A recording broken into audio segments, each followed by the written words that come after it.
Hey, and welcome back to Daydreaming in the Garden. If you didn't know, I'm Pork Chop, the healing advocate, trauma survivor, and your guide through the wild world of self-discovery. This channel is all about turning pain into power and creating a safe space to unpack the stuff no one talks about. Whether you're here on purpose or stumbled in by divine scroll, thank you for choosing you and for letting me be part of your journey. Here we lift the rugs, open the windows, and tell the stories we were taught to hide.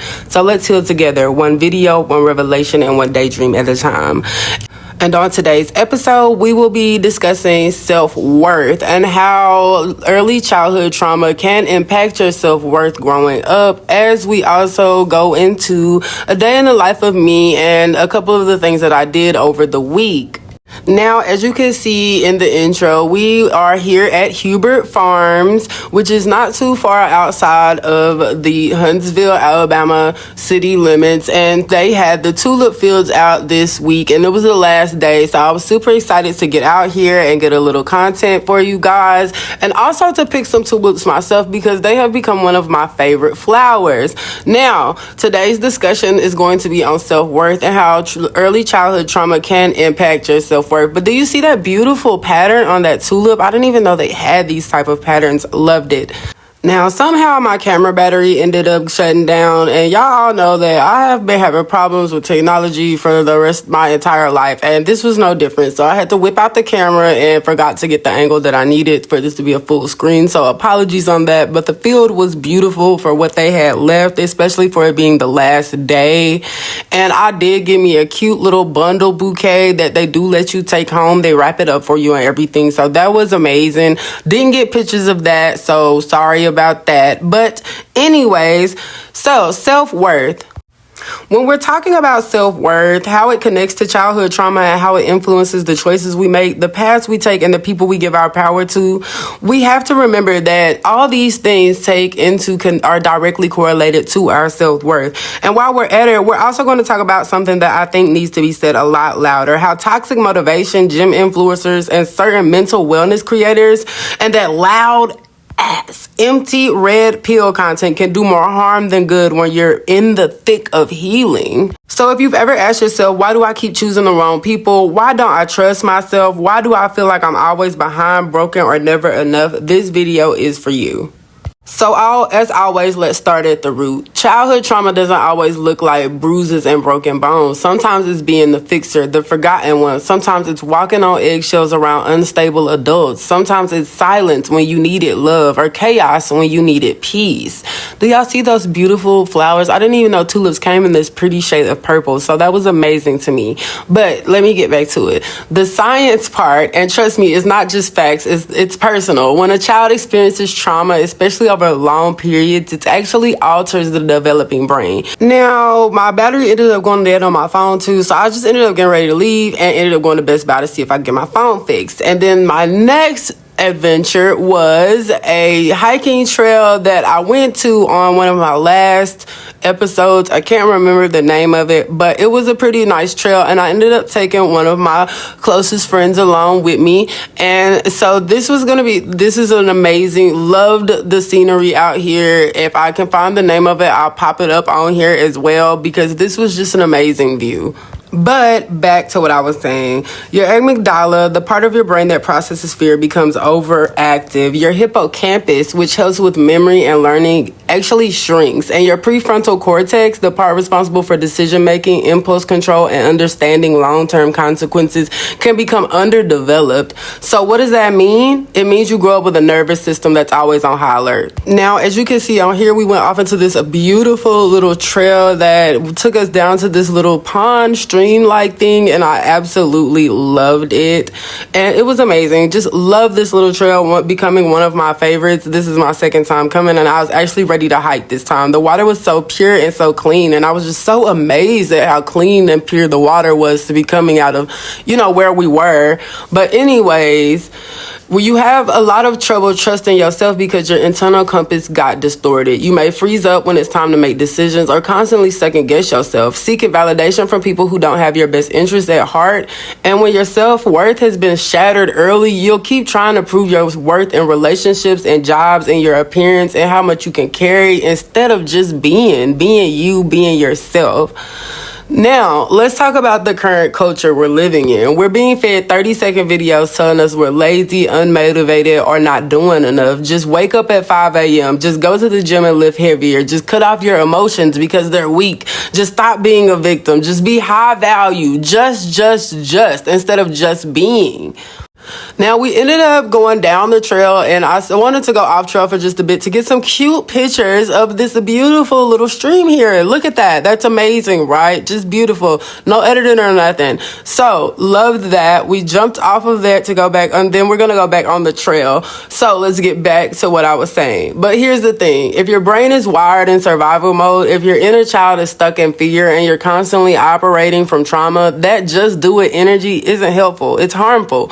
Toxic motivational speakers, gym influencers, and even so-called wellness creators forget that some of us aren't starting from zero. We're starting from -10, from grief, from neglect, abuse, and shame. When you're in that place, pushing harder isn't healing, it's punishment. And please don't even get me started on the red pill content. That kind teaches men to suppress emotion, view women as objects, and chase dominance or over connection over the kind that tells women to shut up, smile, and play small for validation. None of that is rooted in healing. None of that is rooted in wholeness. None of that is rooted in high self-worth. It's all survival dressed up as success, and it's dangerous because if you're still healing and you consume this kind of content constantly, it confirms the lies that trauma has already taught you, that you're not enough, that your emotions make you weak, that love is learned and earned through performance, that softness is a flaw, that boundaries are rejection. But here's the truth. You are not here to hustle for your worth. You are not here to look perfect, act perfect, or be perfect to be lovable. You are not a brand. You are not a machine. You are not a soul. You are a soul with a story, and you matter. Rebuilding your self-worth means going back and reparenting yourself, sitting with that scared little version of you and saying, I see you, I hear you, you didn't deserve what happened, and you are enough just as you are.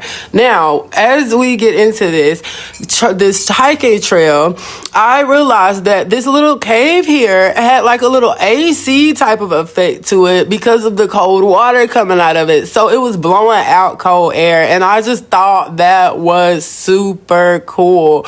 Let me see if I could get the audio for y'all.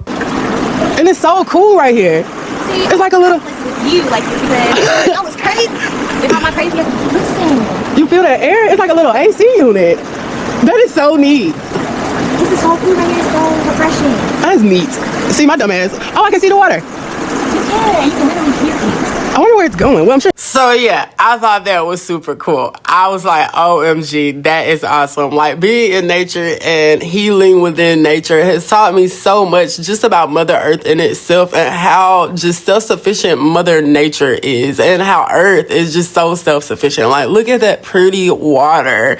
It's amazing to be in nature. And then that's when we realized that we were actually at a spring house, and it's a natural preserved spring house. And I thought that was cool because I'm like, oh, spring water.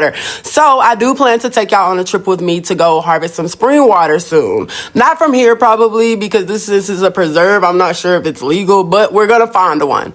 Now back to what I was saying. But to understand and relearn your self-worth, it means relearning how to regulate your nervous system. It means getting curious instead of critical when you make a bad decision. It means filtering the content you consume because not everyone deserves access to your healing mind. And it's such a fragile state to be in, especially when you first start healing. So please make sure you are being aware of what you are consuming, and it has make sure it's positive. Follow people who remind you of your humanity, not just your productivity. Follow voices that ground you, not hype you into burnout. And most importantly, listen to you. Your healing may not look like a Pinterest routine or a gym vlog or a TED Talk. It might look like crying at 2 a.m., saying no for the first time. It might look like starting over, looking down and looking back and seeing that everything has fallen apart just to rebuild. And that's enough. Even if it's just resting for periods of times and you feel unproductive, that is enough. That is healing. Remember, you have been in survival mode. Coming out of that means your body is tired. It is weak. You need to give yourself time to heal. So if you're here navigating the journey of rebuilding your self-worth, I see you. I'm proud of you. And I want to remind you that you are not broken. You're becoming. Healing is not a race. It's a returning back to yourself. And I'm so honored to walk this road with you. But I really need every one of us to just pause for a second sometimes and really understand what self-worth is, because a lot of us confuse it with self-esteem. We think self-worth is about how confident we feel, how we look, how productive we are, how many followers we have, how strong we seem. But real self-worth, it's quieter than that. It's deeper than that. Now, mind you, after we stopped at the spring water, we got back on the trail, and this trail is not as easily highlighted as most of the trails I've been on. So, it was a little rough and it was a little rocky. So this was a real life workout. Like, by the end of this trail, my legs felt like noodles, y'all, like real talk. But self-worth is about knowing that you are valuable just because you exist exactly who you are. Not because you did everything right. Not because you have a degree or a six-pack. Not because someone else sees your beauty. Not because you survived something, but because you are here. And trauma, especially in childhood, tells you the opposite. Now, here's where we had to stop for a little water break because like I said, this trail was trailing. It was trailing. We was getting tired. The rocks was rocking. We were out here ganging, y'all. But anyways, early childhood trauma, when growing up, you hear things like, you're too sensitive. Why can't you be more like your brother or sister? You're so dramatic. You always mess things up. I hit you because I love you. Or worse, silence when you needed love. You don't stop loving the people saying it. You stop loving yourself.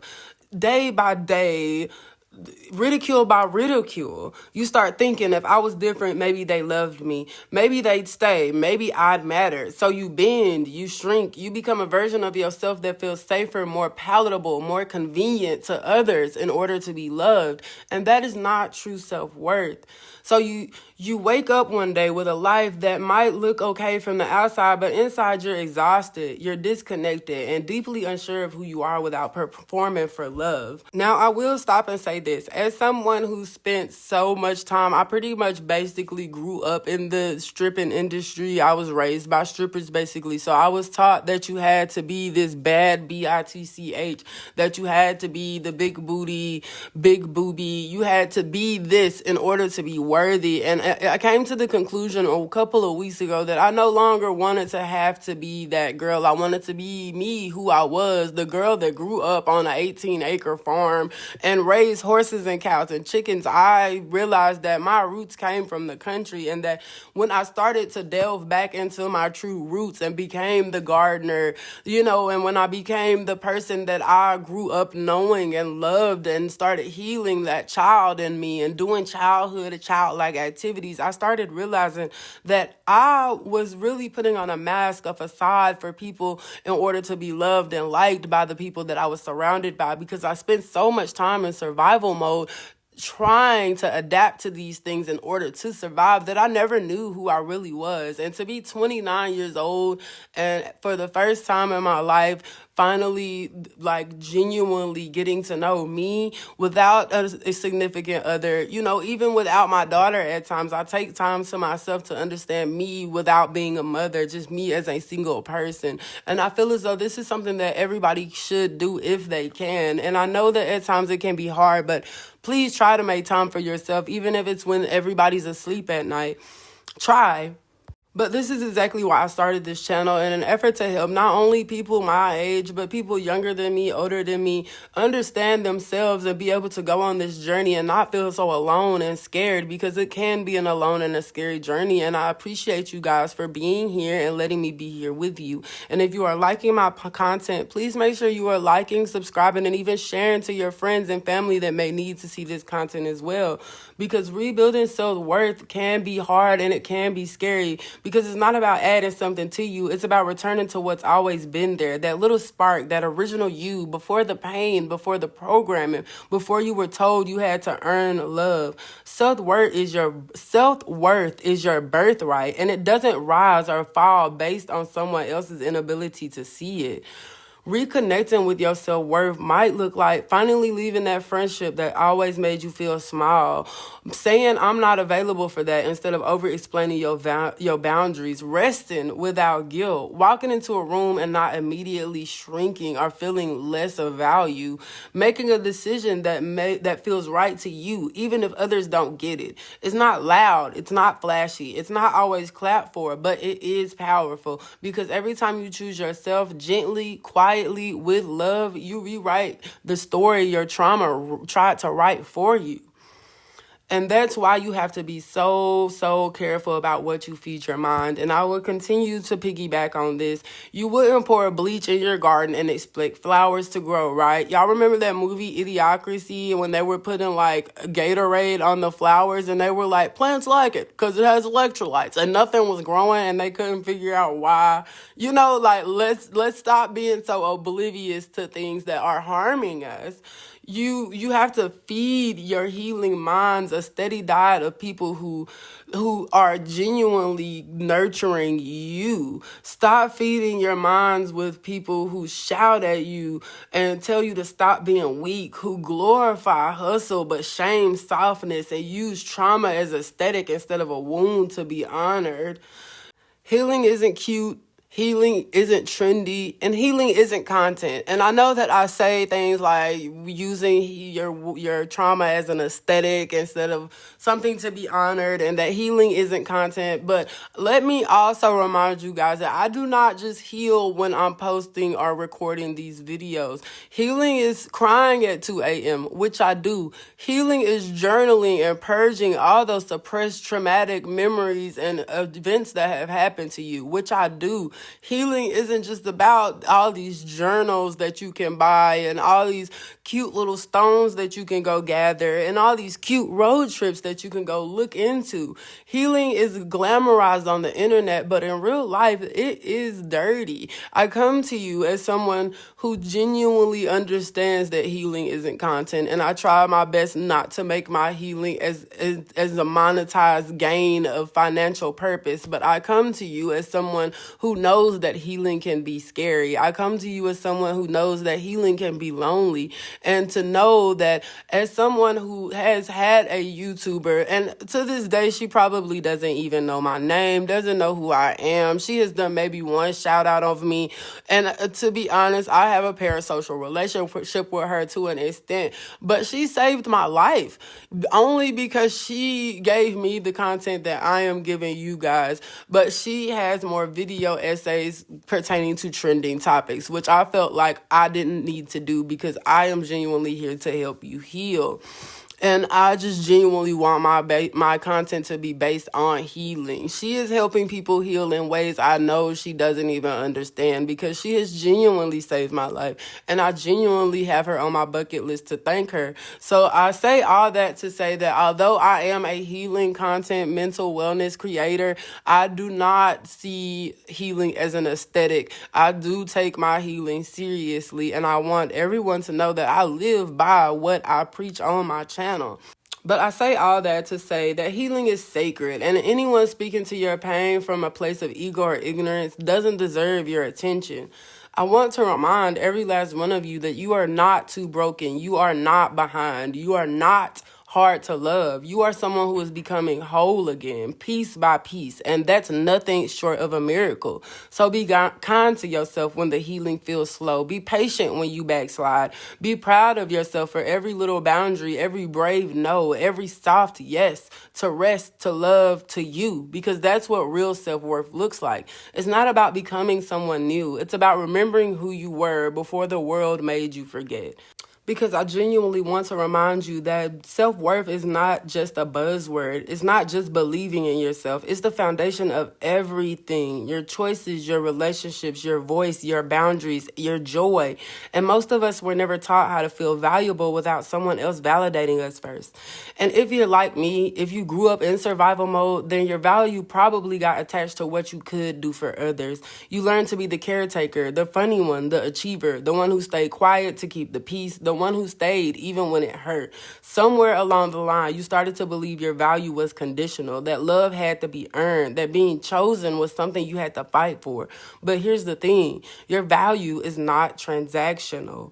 You are not here to be useful to everyone. You are not here to be convenient or quiet or perfect. You are not someone's mirror, therapist, or punching bag. You are a whole human being worthy of love, care, joy, and peace, not because you performed well enough to deserve it. Now, we did so happen end up getting lost just like I did last time. So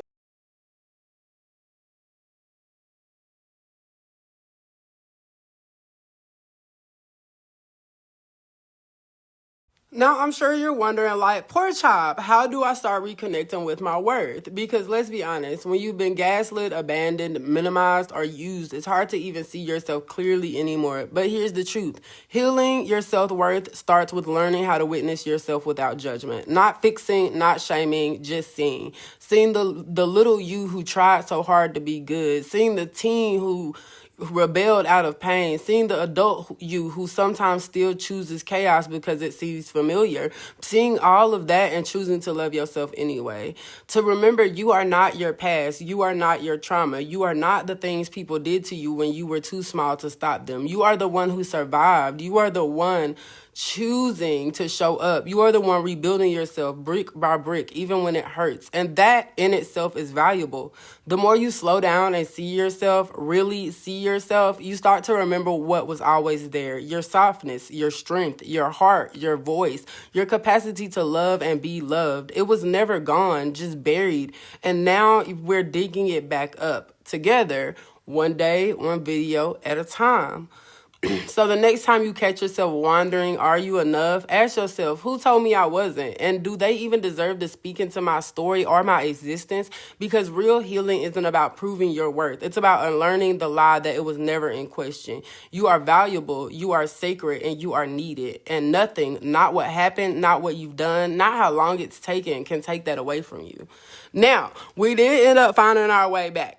We did find our way back to the trail, and we were excited to finally get back on the trail and be able to see it identified on the path, because we were getting a little worried. And like I said, I had already done this to myself before, so it was insane that I had got lost once again in the exact same spot. I don't know what's going on here. I'm gonna go out there and do it myself. I'm gonna go make me a little trail myself. But I do want to say again that you have to remember that you are worthy, and you are worthy of love and compassion and grace, just as you've given all those people within your life who have done you wrong and disappointed you time and time again. If you can give them time and time and time and chance again to be loved, and you give them grace and compassion and understanding, give yourself that same leeway. Give yourself that same compassion and grace. And then we had got so hot that we ended up just getting we had to wash off, y'all. It was hot. We were hot, and it was so refreshing. Now, I want to thank you all for being here. And if you are in a mental health crisis, or you know someone in a mental health crisis, I have provided these free helplines in order to help someone out in need. Please do not be afraid to reach out to these helplines or to these services in order to get help, because as I've always said, even the strongest soldier needs help at times.